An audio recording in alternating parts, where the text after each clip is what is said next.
नमस्कार लाडक्या बहिणींनो, मुख्यमंत्री माझी लाडकी बहीण संदर्भातील एक महत्त्वपूर्ण रिपोर्ट आपण या व्हिडिओमध्ये बघणार आहोत की लाडकी बहीण योजना आता आली धोक्यात।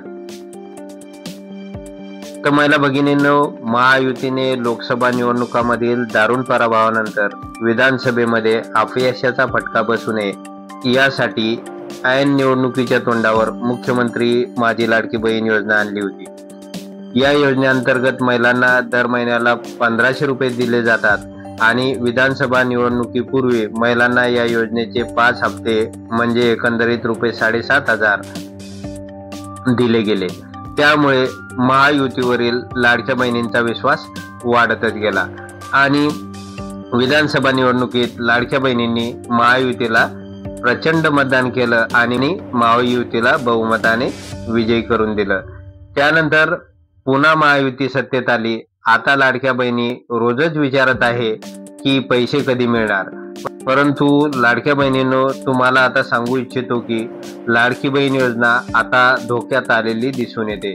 23 नोव्हेंबरला विधानसभा निवडणुकीचे निकाल लागले, महायुतीला स्पष्ट बहुमत मिळाले आणि आता सत्ता स्थापन करण्यास काहीच अडचण नसताना महायुतीतील नेत्यांनीच अडथळा निर्माण करायला सुरुवात केलेली आपल्याला दिसून येईल। मुख्यमंत्री पदावरून रस्सीखेच सुरू झालेली आहे, त्यामुळे शपथविधी सुद्धा लांबणीवर पडलेला आहे आणि त्यामुळे अजून महाराष्ट्राचा मुख्यमंत्री निश्चित झालेला नाही।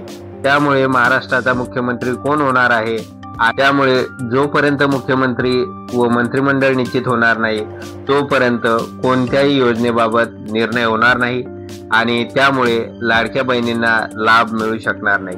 लाडक्या बहिणी चिंतातूर झालेल्या आहे, काळजी करत आहे, रोजच पैसे कधी जमा होतील याची वाट बघत आहे आणि अनेक लाडक्या बहिणींच्या पदरी आता निराशा आलेली आपल्याला दिसून येईल। मुख्यमंत्री एकनाथ शिंदे यांनी निवडणुकीच्या काळात आश्वासन दिलं होतं की आम्ही पुन्हा सत्तेत आल्यास डिसेंबरचा हप्ता नोव्हेंबरमध्ये देऊ, परंतु नोव्हेंबर आता संपला आहे, अजूनपर्यंत लाडक्या बहिणींच्या खात्यात 1 रुपया पण जमा झाला नाही। त्यामुळे महायुतीला सत्तेत येण्यासाठी हा जुमला तर नव्हता ना, असे अनेक लाडक्या बहिणी चर्चा करताना आपल्याला दिसून येईल। मात्र या सर्व परिस्थितीमुळे असे दिसून येत आहे की लाडकी बहीण योजना मात्र आता धोक्यात आलेली आहे।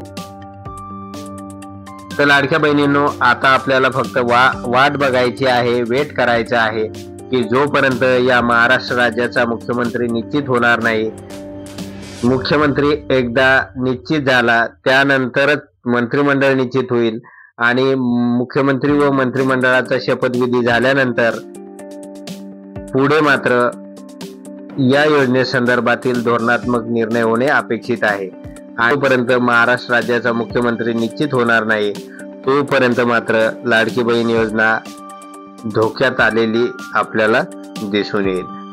तर लाडक्या बहिणींनो, एवढंच होतं या व्हिडिओमध्ये। जर आपणास हा व्हिडिओ आवडला असेल तर चॅनलला सबस्क्राईब करा, लाईक करा आणि शेअर करायला विसरू नका। धन्यवाद।